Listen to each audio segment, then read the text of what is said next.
میں نے عرض کیا کہ امت کے فرائض میں جیسے ہم پر نماز فرض ہے، روزہ فرض ہے، حج فرض ہے، زکوٰۃ فرض ہے، اخلاقیات پہ عمل کرنا فرض ہے، جس طرح حقوق العباد اور حقوق اللہ ہم پہ فرض ہیں، تو ایسے ہی امر بالمعروف اور نہی عن المنکر اس امت کے فرائض اور ذمہ داریوں میں ایک اہم بلکہ سب سے اہم ذمہ داری ہے، اور یہ اپنے طور پر ہر شخص کو اس کو ادا کرنا ہے۔ ہاں، یہ ہے کہ جب کسی علاقے میں، کسی معاشرے میں، کسی ماحول میں چند افراد اس ذمہ داری کو اپنے ذمے لے لیں، یا حکومت وقت ایسے افراد منتخب اور متعین کر دے کہ جو یہ ذمہ داری ادا کریں دعوت کی، تبلیغ کی، امر بالمعروف اور نہی عن المنکر کی، تو پھر باقی لوگ اس دعوت میں اگر سستی کا مظاہرہ کریں اور اس ذمہ داری کو ادا کرنے میں غفلت کا شکار ہو جائیں تو وہ گناہ گار نہیں ہوں گے۔ اور جب حکومتی لیول پہ، سرکاری لیول پہ باقاعدہ منتخب اور متعین افراد کا انتخاب نہ کیا جاتا ہو اور لوگ اپنے طور پر امر بالمعروف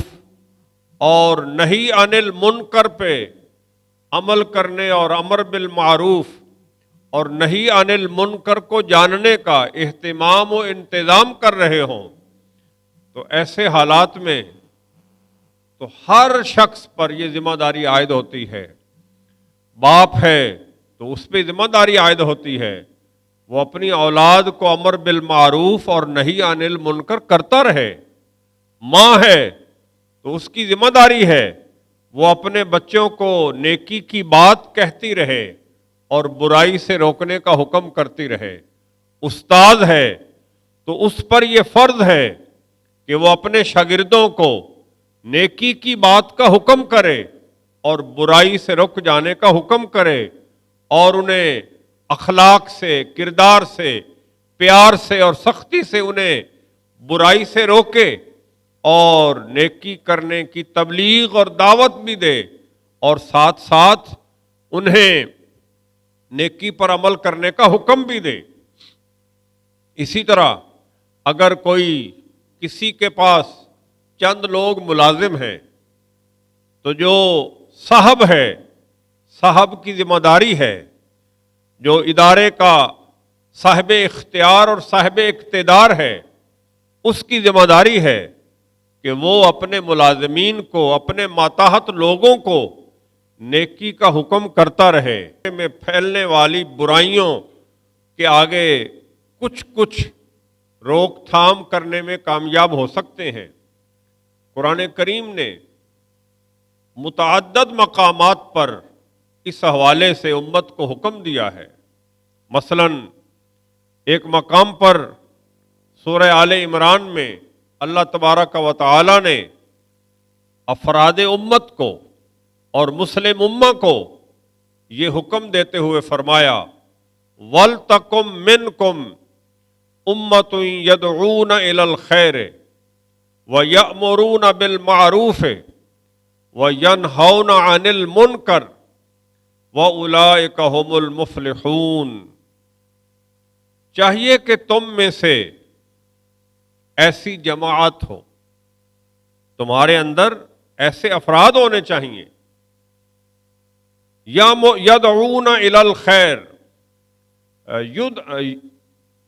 یدعون الی الخیر، جو نیکی کی دعوت دیں، وَيَأْمُرُونَ بِالْمَعْرُوفِ، اور برائی سے اور نیکی کا حکم دیں، وَيَنْهَوْنَ عَنِ الْمُنْكَرِ، اور برائی سے روکیں، وَأُولَئِكَ هُمُ الْمُفْلِحُونَ، یہی لوگ کامیاب ہونے والے ہیں۔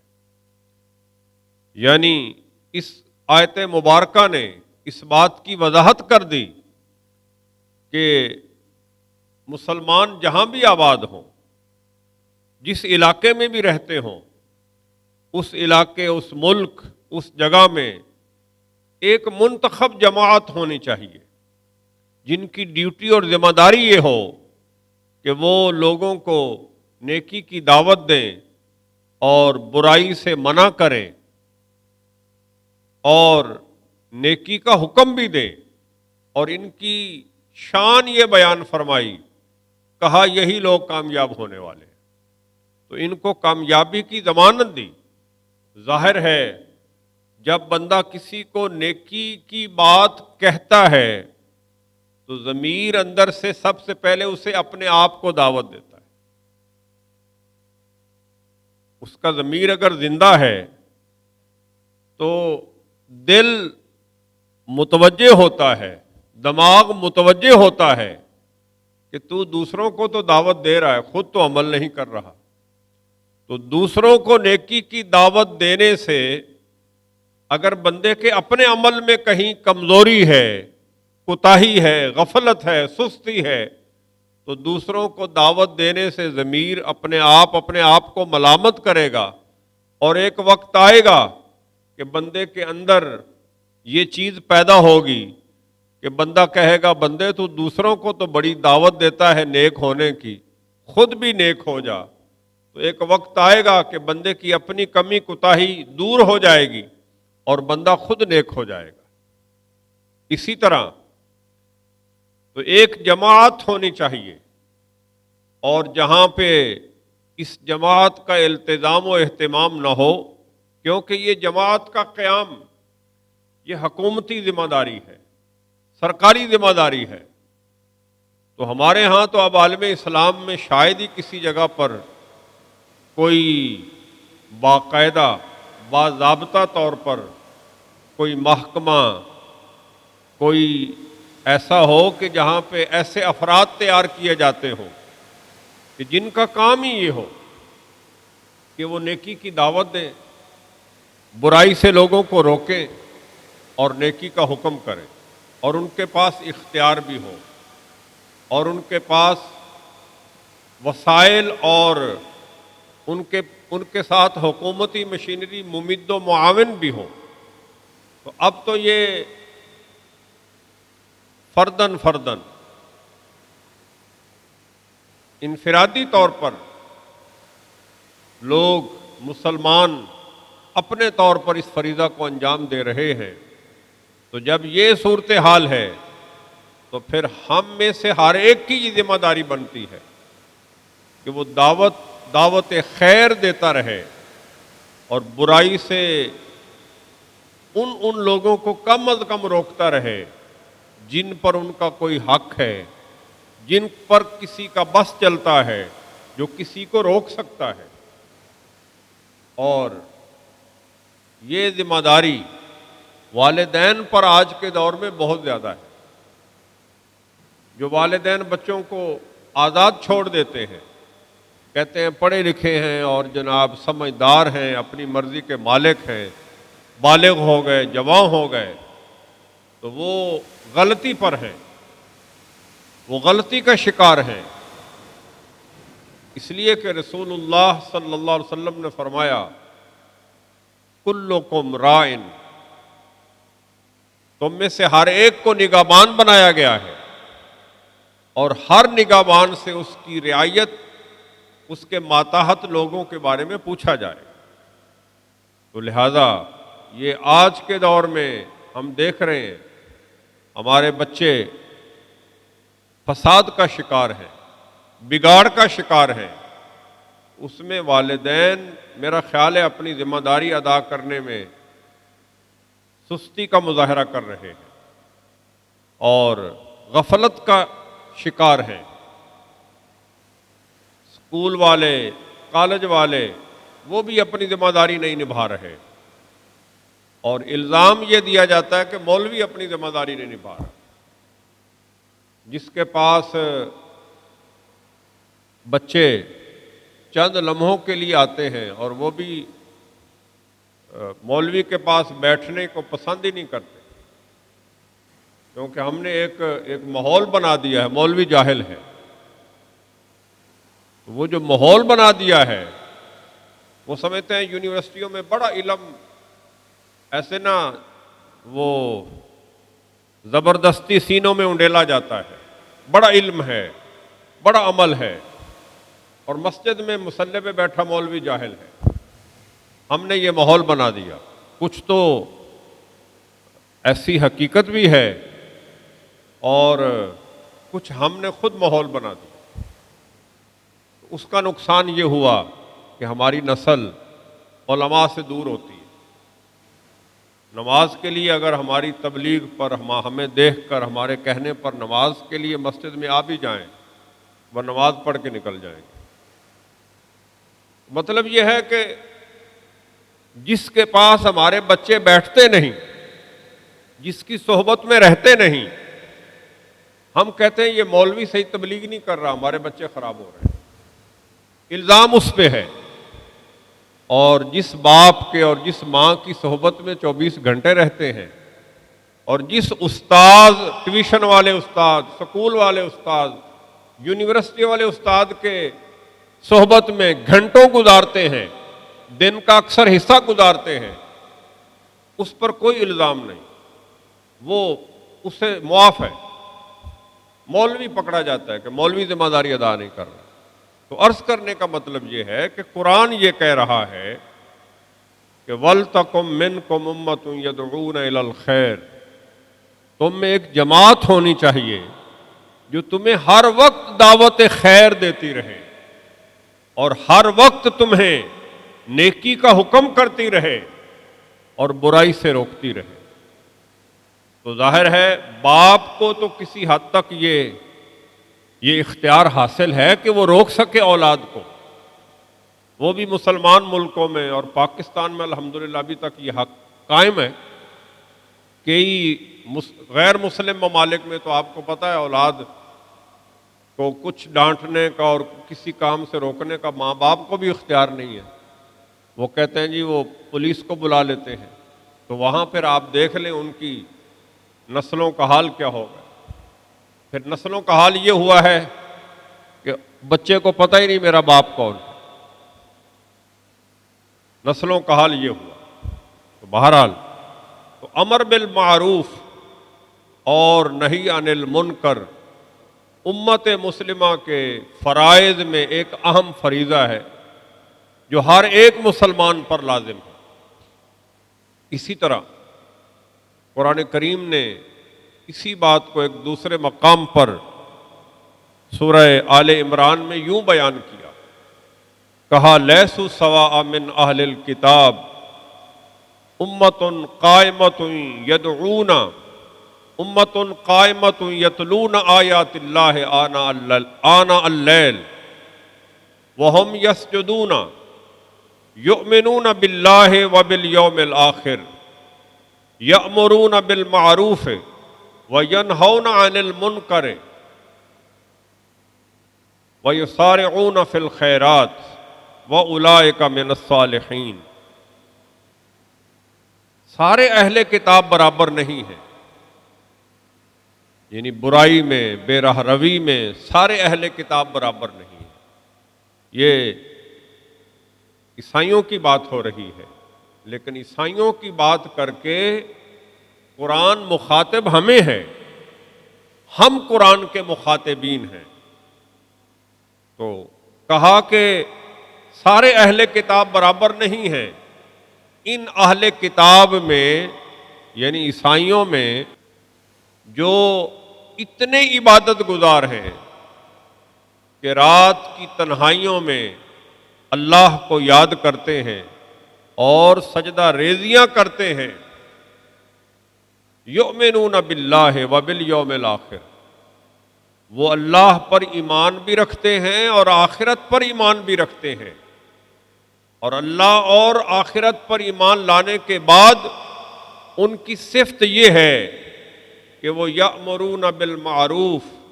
وینہون عن المنکر، وہ نیکی کا حکم دیتے ہیں اور برائی سے روکتے ہیں۔ وَيُسَارِعُونَ فِي الْخَيْرَاتِ، اور بھلائی کے اور نیکی کے کاموں میں جلدی کرتے ہیں۔ وَأُولَٰئِكَ مِنَ الصَّالِحِينَ، یہی لوگ نیکوکار ہیں۔ تو اس آیت مبارکہ میں ان لوگوں کو جو اللہ اس کے رسول پر ایمان لانے کے بعد برائی سے روکنے اور نیکی کے حکم کے کام سے وابستہ ہیں، قرآن پاک ان لوگوں کو نیک اور صالح فرما رہا ہے۔ یعنی اللہ تبارک و تعالیٰ کے ہاں نیک اور صالح لوگ وہ ہیں جو لوگوں کو برائی سے روکتے ہیں اور نیکی کا حکم دیتے ہیں۔ تو ہمارے ہاں تو عجیب ہی ماحول بنا ہوا ہے۔ ہمارے ہاں ایک ماحول یہ بنا ہوا ہے کہ بعض لوگ وہ اپنی عبادت میں، اپنی ریاضت میں محو ہوتے ہیں، یا انہوں نے ایک اپنے ارد گرد کا ایک ماحول بنا رکھا ہوتا ہے کہ وہ بڑے نیک ہیں، بڑے صالح ہیں۔ اس نے ظن رکھنا چاہیے کہ وہ نیک و صالح بھی ہوں گے، لیکن وہ اور عوام ان کے لیے جاتی ہے ان کو نیک سمجھ کے،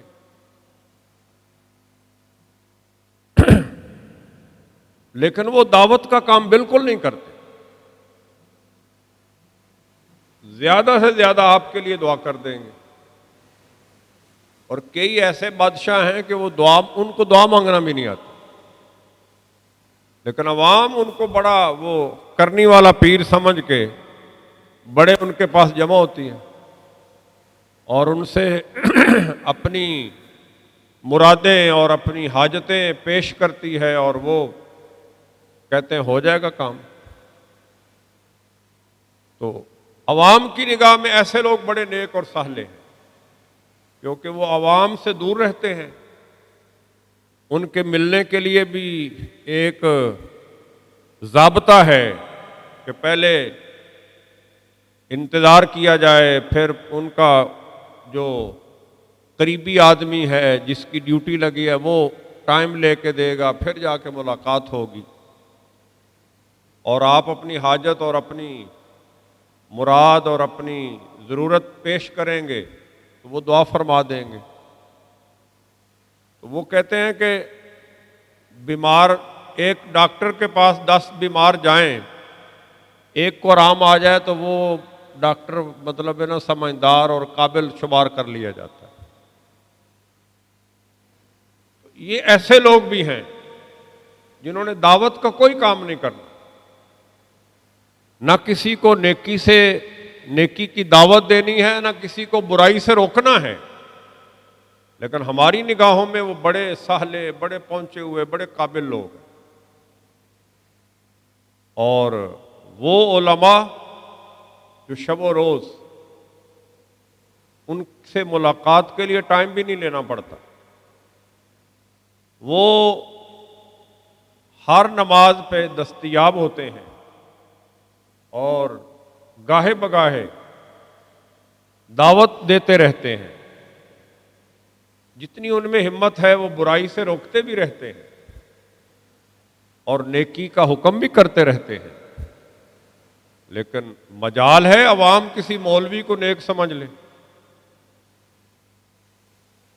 وہ بندہ جو کسی بند کمرے میں بند ہے اور جس سے ملاقات کے لیے ٹائم لینا پڑتا ہے، وہ ہمارے ذہنوں میں بڑا صالح ہے، اور جو رسول اللہ صلی اللہ علیہ وسلم کی دی ہوئی تعلیم کے مطابق اس قوم کو تعلیم دے رہا ہے، اور جب بھی بات کہتا ہے خیر کی بات کہتا ہے۔ مجال ہے ہم میں سے اکثریت اس مولوی کو نیک سمجھ لے۔ بندے آتے ہیں مولوی بخشے کہتا سی میں بخشے جاؤں۔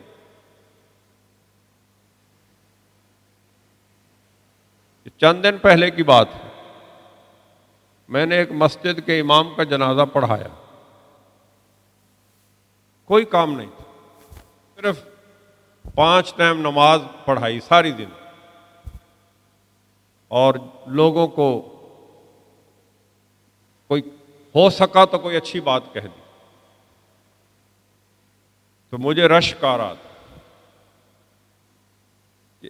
اس کا چہرہ دیکھ کے مجھے رشک آ رہا تھا کہ یہ، اور لوگ کہہ رہے تھے کہ حافظ صاحب میلہ لوٹ لے گئے۔ مطلب یہ ہے کہ ساری زندگی لوگوں کو تبلیغ کرتے رہے، تو جنازے نے بتا دیا کہ کامیاب بندہ گیا دنیا سے، اور چہرے نے بتا دیا، جو چہرے پہ نور تھا وہ بتا رہا تھا کہ واقعی اللہ تعالیٰ کا مقبول اور صالح بندہ تھا۔ عرض کرنے کا مطلب یہ ہے کہ دعوت کا کام جاری رکھا کریں، یہ ہم پہ فرض ہے، اور اسے اپنے گھر سے شروع کریں، اپنے گھر سے شروع کریں، اپنی اولاد کو، اپنی بیوی کو، اپنے رشتہ داروں کو دعوت دیا کریں، نیکی کی دعوت دیا کریں، اور برائی سے جہاں تک ہم روک سکتے ہیں روکنے کی کوشش کیا کریں، لیکن اس سے پہلے خود رکیں۔ خود رکیں گے تو دوسروں کو روک سکیں گے۔ اللہ ہمارے حال پہ رحم فرمائے اور ہمیں دعوت کو اور نیکی کو پھیلانے کی توفیق عطا فرمائے۔ وآخر دعوانا ان الحمد للہ رب العالمین۔